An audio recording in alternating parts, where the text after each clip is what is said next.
cara untuk menghukumnya, dibakar dari ujung kaki sampai otak yang paling dalam.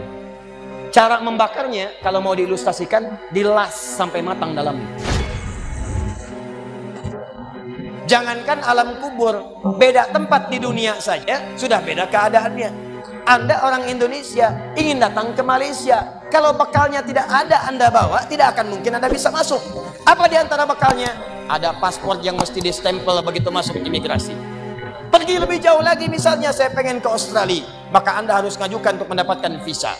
Lebih jauh ke Amerika, visanya bisa lebih sulit lagi. Maka bagaimana dengan alam kubur yang sifat keadaannya beda dengan dunia? Makanya bekalnya pun tidak akan sama. Jadi kalau Anda cuma mengumpulkan bekal dunia, maka semua bekal itu akan ditinggalkan saat di dunia. Maka orang mengatakan meninggal dunia, maksudnya meninggalkan dunia dengan semua bekalnya. Nih, maaf ya, jam dunia, baju dunia, handphone dunia, gelas dunia. Jadi semua yang kita dapatkan di dunia, rumah yang luaskah, mobil yang mewahkah, pakaian yang glamorkah, kalau sudah meninggalkan semua alam dunia itu, maka hilanglah semua yang kita kenakan. Habis semua kita tinggalkan. Walaupun Anda koleksi yang bagus-bagus, tetap tidak akan pernah dibawa. Jangankan Anda, yang mengantarkan saja tidak akan menyertakan. Silahkan cek, Anda punya koleksi mobil paling bagus, apakah saat wafat dikuburkan dengan mobilnya? Tidak.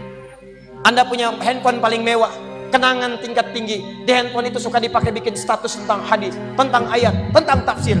Tiba-tiba ketika akan wafat, Anda wasiat kepada istri Anda tercinta, Mama, ini handphone kesayangan Papa, handphone bekal ibadah, tolong kalau meninggal kuburkan dengan handphonenya. Kalau Mama kangen, di sekolah aja. Mustahil. Tuh air, mereknya Bengkulu Fillah, nikmat di dunia, tapi apakah ketika masuk ke alam kubur dibawa? Tidak. Selesai. Maka bagian pertama, Anda mesti sadar, ini yang mau saya sampaikan. Dan dari sini saya akan lebih fokus kepada apa yang ingin saya sampaikan. Kita mesti sadar teman-teman sekalian, pertama kata Allah kita akan wafat. Antum akan meninggal. Wafat.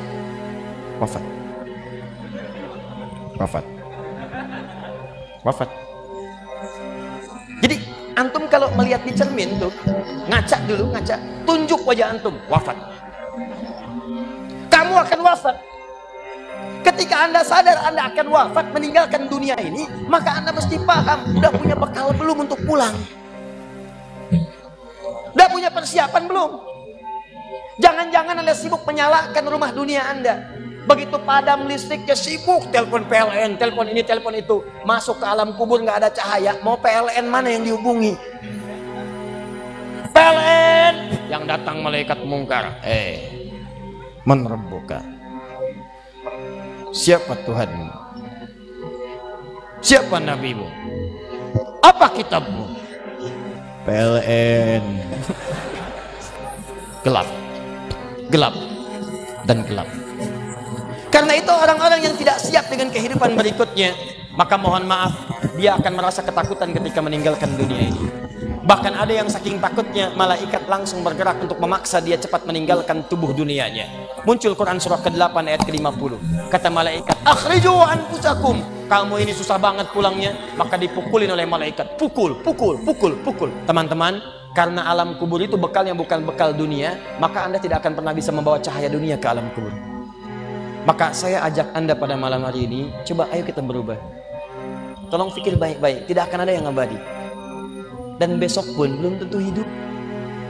Demi Allah saya katakan, Allah bisa mewafatkan kita pada malam hari ini. Saya cuma mau tanya sebentar aja merenungkan. Tolong tanya pertanyaan saya ini, tanyakan pada diri Anda sebelum tidur. Kalau Allah wafatkan Anda pada malam ini, sudah siapkan Anda dengan bekal pulang Anda kepada Allah? Karena itu hukum mengatakan orang yang tidak punya bekal maka dia tidak siap untuk mudik. Tuh lihat Ramadan tuh. Begitu di ujung Ramadan, orang semua siap-siap mudik. Demi Allah saya katakan, saya pernah mengadakan survei kecil-kecilan. Saya tanyakan pada sementara orang yang tidak mudik, saya tanya kenapa nggak mudik? Ustadz, nggak ada bekal. Dunia saja tidak punya bekal, malu mudik. Tidak punya bekal, susah mudik. Tapi yang punya bekal, oh dia nyari sebanyak-banyaknya. Begitu sebelum berangkat, tiba waktunya raya, dia siapkan. Bahkan ada yang kemudian mencari motor terbaik. Motornya Honda bebek, bekalnya singa.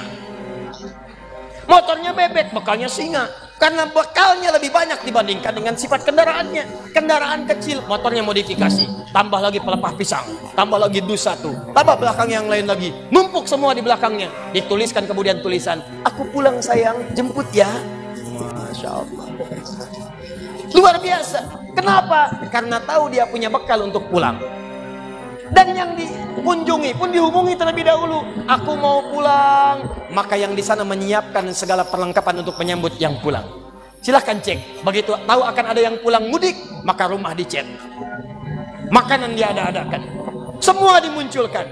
Bahkan yang tidak ada pun menjadi ada. Cuma setahun sekali. Luarnya kongwan, dalamnya rangginang. Idul Fitri. Anda pun begitu.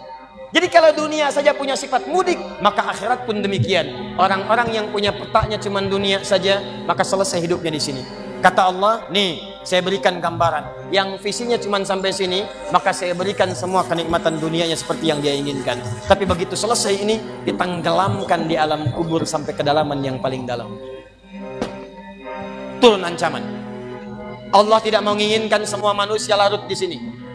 Tapi kata Allah, saya tidak maksa. Nih saya berikan gambaran kepada Anda. Kata Allah, turun surah Al-Humazah.